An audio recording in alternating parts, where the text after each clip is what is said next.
Assalamualaikum warahmatullahi wabarakatuh. Pada video saya kali ini akan membahas tentang sistem sirkulasi atau sistem peredaran darah. Adapun materi yang akan kita bahas adalah tentang komponen darah dan golongan darah. Namun sebelum saya lanjutkan materinya, perhatikan tulisan subscribe. Apabila masih berwarna merah, maka segera klik. Klik pula gambar lonceng yang ada di sampingnya, sehingga sahabat dan adik-adik sekalian akan menerima notifikasi atau pemberitahuan apabila saya mengupload video atau materi yang baru. Bagi sahabat dan adik-adik yang sudah subscribe, saya ucapkan banyak-banyak terima kasih. Oke, langsung saja kita lanjutkan materi tentang komponen darah dan golongan darah. Komponen darah dan golongan darah. Nah, yang kita bahas kali ini adalah darah pada manusia atau sistem peredaran darah pada manusia. Sistem peredaran darah pada manusia ini merupakan sistem peredaran darah tertutup. Artinya, darah mengalir di dalam pembuluh darah. Kemudian yang kedua, merupakan sistem peredaran darah ganda. Artinya, darah mengalir 2 kali melewati jantung dalam 1 kali peredaran. Kemudian fungsinya adalah sebagai transportasi, penjaga suhu tubuh, artinya agar suhu tubuh kita tetap stabil. Kemudian sebagai perlindungan dan juga sebagai penyangga. Nah, darah ini merupakan jaringan ikat khusus yang terdiri atas sel-sel darah, keping darah, dan matrik yang berupa cairan yang disebut dengan plasma darah. Nah, ini bisa dilihat pada gambar di samping. Jadi yang warna kuning ini, yang sini adalah plasma darah. Ini terdiri dari air, protein, nutrien, dan juga hormon. Kemudian yang ini, yang warna putih, ini merupakan sel darah putih dan juga keping-keping darah atau trombosit. Nah, yang ini merupakan hematokrit. Ini merupakan sel darah merah. Nah, secara normal maka untuk wanita ini antara 37% sampai 47% hematokrit ini pada wanita. Sedangkan pada pria antara 42% sampai dengan 52% hematokrit. Nah, sekarang saya teruskan tentang karakteristik darah. Darah ini lebih berat dan lebih kental dibanding dengan air. Baunya khas, pH-nya antara 7,35 sampai 7,45. Warnanya merah terang hingga merah kebiruan, kemudian volumenya adalah kurang lebih 8% dari berat badan. Kemudian yang B, komponen penyusun darah. Komponen penyusun darah ini terdiri dari yang pertama adalah plasma darah atau cairan darah. Plasma darah ini mengandung 92% air, 7% protein, 1% campuran kompleks organik, anorganik, dan gas darah. Jenis proteinnya adalah albumin, globulin, dan fibrinogen. Kemudian yang kedua yaitu sel darah merah atau disebut dengan eritrosit. Sel darah merah ini berbentuk cakram atau bikonkav, dibungkus membran sel yang elastis dan fleksibel. Tiap sel mengandung sekitar 300 juta molekul hemoglobin yang dapat mengikat oksigen. Kemudian jumlahnya antara 4,2 sampai dengan 5,4 juta sel darah merah per milimeter kubik ini pada laki-laki. Sedangkan pada wanita ini kurang lebih antara 3,8 sampai dengan 4,8 juta sel per milimeter kubik darah. Sehingga nanti di sini laki-laki jumlah selnya lebih banyak daripada wanita. Kemudian fungsi sel darah merah atau eritrosit yang pertama adalah mengikat oksigen atau mengedarkan oksigen, yaitu dengan cara mengikat oksigen oleh hemoglobin, kemudian nanti diedarkan ke seluruh tubuh. Nah, kemudian membawa karbon dioksida ke paru-paru, nah yang nantinya akan dikeluarkan melalui sistem pernapasan.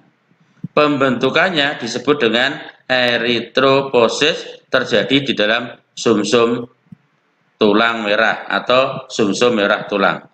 Bersirkulasi selama kurang lebih 120 hari. Nah, kemudian ini gambar di samping itu merupakan struktur eritrosit yang bentuknya bikonkav. Kemudian yang ketiga adalah sel darah putih atau disebut dengan leukosit. Jumlahnya itu antara 5.000 sampai 10.000 sel per milimeter kubik darah, berfungsi sebagai pelindung atau melindungi tubuh dari benda asing berupa virus atau bakteri. Sehingga ini nanti kaitannya dengan sistem imun. Sifat sel darah putih yang pertama adalah diapedesis, artinya mampu menembus pori-pori membran kapiler. Bergerak amoeboid, gerakannya menyerupai amuba. Kemudian mempunyai sifat kemotaksis, bergerak karena pengaruh pelepasan zat kimia oleh jaringan yang rusak. Kemudian mempunyai sifat fagositosis, artinya mampu menelan mikroorganisme, benda asing, dan sel darah merah yang sudah tua atau rusak. Tadi sudah saya jelaskan bahwa sel darah merah itu umurnya kurang lebih 120 hari. Nah, nanti kalau rusak nanti akan ditelan ya, atau akan nanti ditelan, dicaplok oleh sel darah putih, karena sel darah putih punya sifat fagositosis. Nah, sekarang saya teruskan tentang jenis sel darah putih atau leukosit. Yang pertama adalah yang bentuknya granula atau disebut dengan granulosit. Ini ada neutrofil, berfungsi dalam fagositosis, kemudian eosinofil, berfungsi sebagai fagosit yang lemah dan pembuangan racun penyebab radang. Kemudian basofil mengandung histamin yang berfungsi untuk meningkatkan aliran darah ke jaringan yang cedera. Kemudian yang agranulosit yang bentuknya tidak granula ya, itu contohnya limfosit dan monosit. Limfosit itu berperan dalam sistem kekebalan tubuh, kemudian monosit ini berfungsi sebagai fagosit yang aktif. Nah, sehingga sel darah putih ini sangat penting bagi tubuh kita sebagai sistem imun. Nah, ini adalah gambar, jadi bentuknya seperti ini, ada monosit, limfosit, eosinofil, basofil, dan neutrofil. Kemudian yang keempat, ini adalah keping-keping darah atau trombosit. Merupakan fragmen sel tidak bernukleus berasal dari megakariosit di sumsum tulang. Jumlahnya antara 150.000 sampai dengan 400.000 sel per milimeter kubik darah, hanya berumur 5 sampai 9 hari. Berfungsi sebagai hemostasis, jadi untuk menjaga keseimbangan, perbaikan pembuluh darah yang robek, dan yang berikutnya adalah ini berperan penting dalam proses pembekuan darah. Nah, ini sekarang saya teruskan, saya jelaskan tentang bagaimana skema proses pembekuan darah. Nah, kalau terjadi luka maka nanti akan mengeluarkan trombosit.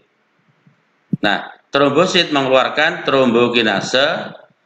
Nah, trombokinase ini akan mengubah protrombin menjadi protrombin. Nah, ini nanti dibantu oleh ion kalsium dan juga vitamin K. Kemudian trombin ini akan mengubah fibrinogen menjadi benang-benang fibrin. Nah, benang-benang fibrin ini nanti, ya, pembentukan benang fibrin ini nanti akan menyebabkan luka tertutup. Jadi kalau orang normal maka nanti apabila terjadi luka maka dalam waktu yang singkat akan terjadi pembekuan darah. Nah, ini adalah skemanya. Kemudian yang berikutnya sekarang adalah golongan darah. Golongan darah pada manusia, pada suatu individu, berdasarkan ada atau tidaknya zat antigen warisan pada permukaan membran sel darah merah. Antigen dapat merangsang pembentukan antibodi dalam plasma darah. Antigen plus antibodi itu nanti akan mengalami aglutinasi atau penggumpalan. Nah, antigen itu sama dengan aglutinogen, sedangkan antibodi itu sama dengan aglutinin. Nah, sekarang diperhatikan penggolongan darah. Yang nanti dibahas di video ini adalah penggolongan darah sistem ABO dan penggolongan darah sistem RH atau rhesus. Perhatikan pada tabel, golongan darah A maka dia memiliki aglutinogen A. Nah, ini. Kemudian aglutininya beta atau anti B.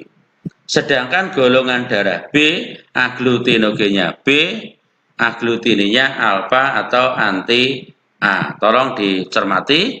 Kemudian golongan darah AB, ini aglutinogennya adalah A dan B dan tidak mempunyai aglutinin.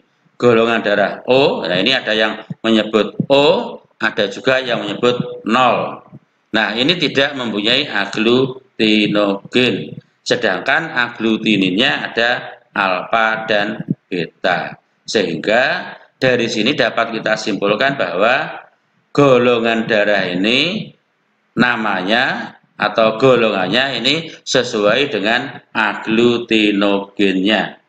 Kemudian yang kedua yaitu penggolongan sistem rhesus atau RH. Berdasarkan ada atau tidaknya aglutinogen RHD pada permukaan sel darah merah. Individu yang memiliki antigen RHD maka dia RH-nya plus atau rhesus positif. Sedangkan individu yang tidak memiliki antigen RHD maka RH-nya negatif atau rhesus negatif. Nah, apa pengaruhnya pada transfusi darah? Seseorang dengan RH- atau negatif jika diberi darah RH plus maka akan segera memproduksi aglutinin anti RHD. Nah, pada transfusi yang pertama tidak berbahaya, namun pada transfusi RH plus yang kedua dan selanjutnya akan mengakibatkan hemolisis sel darah merah pada donor karena anti RHD ini sudah terbentuk dalam jumlah yang banyak.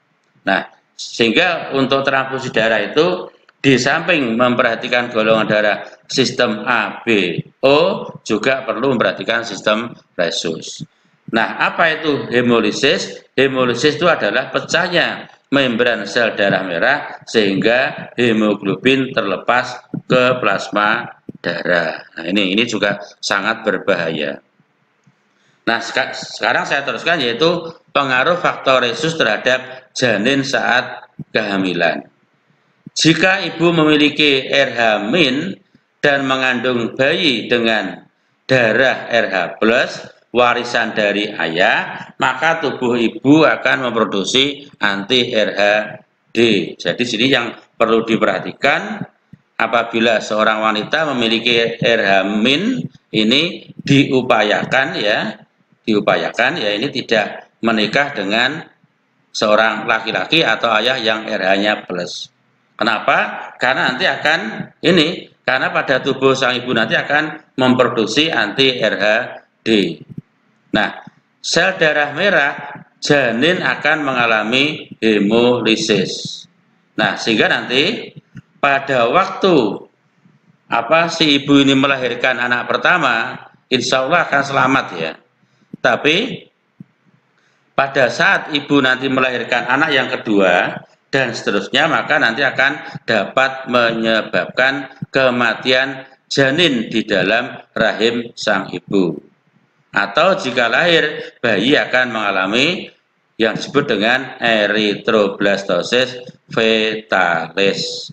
Jadi di sini nanti untuk anak pertama insya Allah akan hidup, akan selamat, tapi untuk anak kedua dan seterusnya kemungkinan besar akan menyebabkan kematian atau akan mati. Nah, erythroblastosis fetalis ini dapat dicegah juga ya dengan injeksi anti D atau RO, imunoglobulin atau program pada ibu. Jadi ini juga bisa dicegah apabila nanti sang ibu ini, supaya nanti tidak terjadi kematian pada anak kedua dan seterusnya.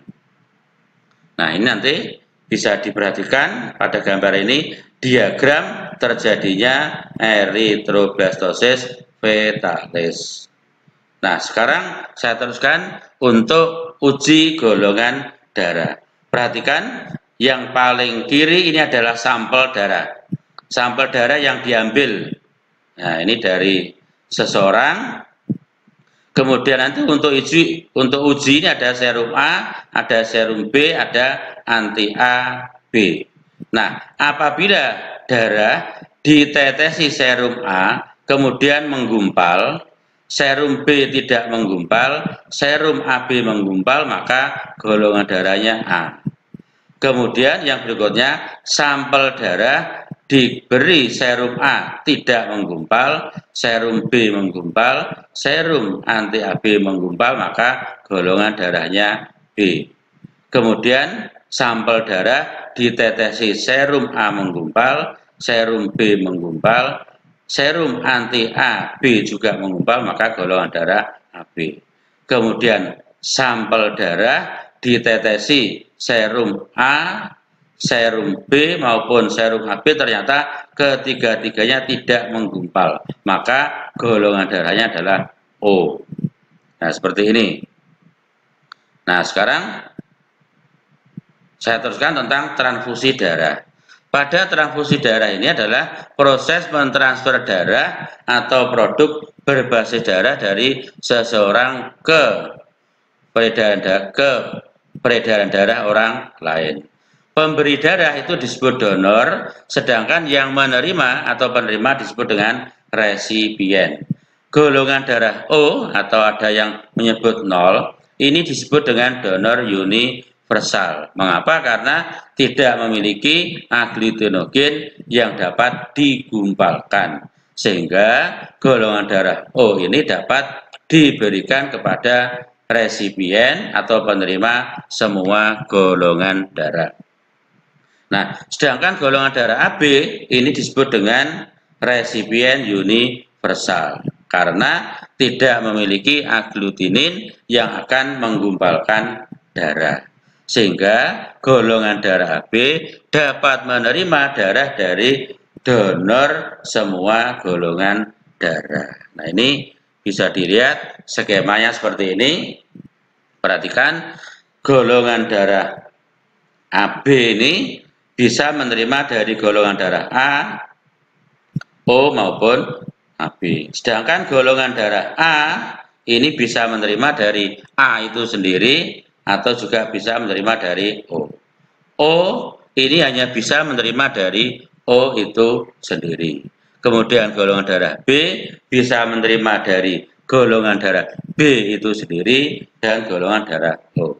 Walaupun dalam kenyataan sehari-hari dokter misalnya ini biasanya kalau misalnya untuk transfusi darah juga mengambil atau mencari atau menggunakan golongan darah yang sama. Misalnya seseorang golongan darah A misalnya, maka dokter akan mentransfusi dengan golongan darah A.